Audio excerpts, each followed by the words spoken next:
while ago, though. Are we good? Okay, I'm going to begin, Rupert, by just asking you about your fascination into the life of Oscar Wilde, and if that was something that really sort of preceded this project, or something that really was something that was born out of starting this whole project. A bit of both, in a way. I had performed a lot in Wilde when I started doing the project, in the theatre and twice in the cinema, and so Wilde dialogue and the Wilde plays and the Wilde humour I found was a very good fit for me. And rather like riding a bike, it was a knack that I somehow had, and me and audiences in the theatre got along very well doing it. And in the films, I figured out a way of doing it that was kind of naturalistic and casual, and still retained the Wildean rhythms. And so that was one starting point. And then, really, initially I thought of the film as I was getting less and less roles for a bit, everything was getting, the roles I was being offered were kind of a bit depressing and tiny. And I thought I'd started writing. I'd written a first book, and I thought my plan had always been to write a screenplay that I could be in. And I thought this would be the type of role that people, I could possibly get finance for, and a director on board for. And so that's what really started me off. As you said, as the thing went on, because I didn't realize at that point that it would be a 12-year process.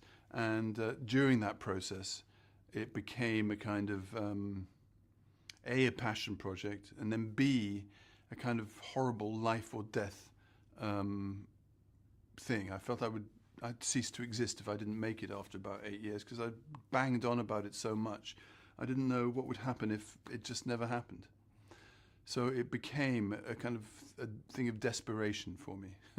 But because obviously now it's been made, and it's obviously on the brink of being released. It must almost be quite sad that this whole adventure's coming to an end, even though it's been quite a long, I'm assuming quite arduous one at times. At the same time, you're going to sort of miss this whole kind of experience and this journey. Well, it hasn't come to an end really yet, because I have to bring the movie out in all these different territories, and I have to try and do battle with various distributors to make sure they put some muscle into the campaigns, and try and sell it as well as I can, and talk about it as much as I can around the world in all these different places. So I'm only kind of halfway or quarter of the way through that, but hopefully, in my fantasy, I'll be replacing it with a new idea that I'll be starting work on.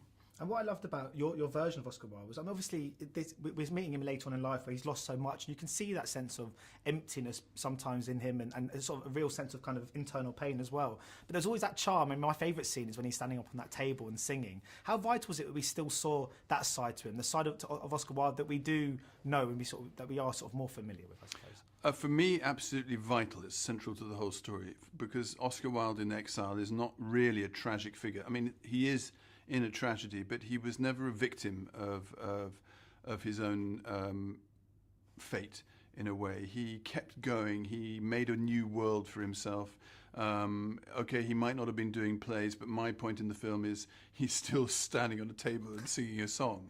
And and this was true about him, certainly factually. He retained his sense of humour all the way through his exile, and he retained his fascination for people. I think that line, "We're all in the gutter, but some of us are looking at the stars," is very much what my film is about. And I think he still had starry eyes for new people, new ideas, and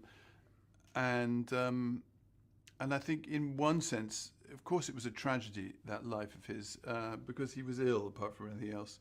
But in another sense, it was quite a success. He made something of the cards he was dealt. In regards to your own relationship with his work, what do you think it is about Wilde's writing that is so special and so timeless, and that we can still appreciate so much today? Well, I think for the English particularly, it gives such a funny angle on Englishness. And I think people forget that Wilde is not English, he's Irish. And so he's looking at us from the perspective of a complete foreigner. And his angle on us, on the kind of ridiculousness of English tradition, English class, English behaviour, is delicious for us, and still delicious, because no matter how much we've given up on tons of systems. We still have a lot of those qualities still going on. And just finally, we have this feature series on the site called They Don't Make Them Like That No More, where we're kind of chronicling and putting the spotlight on classic Hollywood actors of old, be it sort of Jack Lemmon or James Stewart. I was wondering who your favourite actor is from that kind of golden age. Who inspired you most? From which era? I guess just sort of classic Hollywood, you know, from anything ranging up to kind of the 50s or 60s, I suppose. Okay. Well, Betty Davis really was the one I liked the best. Why her? Oh, because she's just amazing. She looked amazing, and the films were amazing. I love them all. And you worked with Orson Welles as well. I didn't work with him. I was going to. Going to work with him. So, but, I mean, what can you remember from that sort of experience of meeting him? Tons. He was, you know, a huge character. It's difficult to kind of move into Orson Welles mode because it takes too long, really. Yeah, well, no, thank you so much for your time today. Thank you very much. Cheers.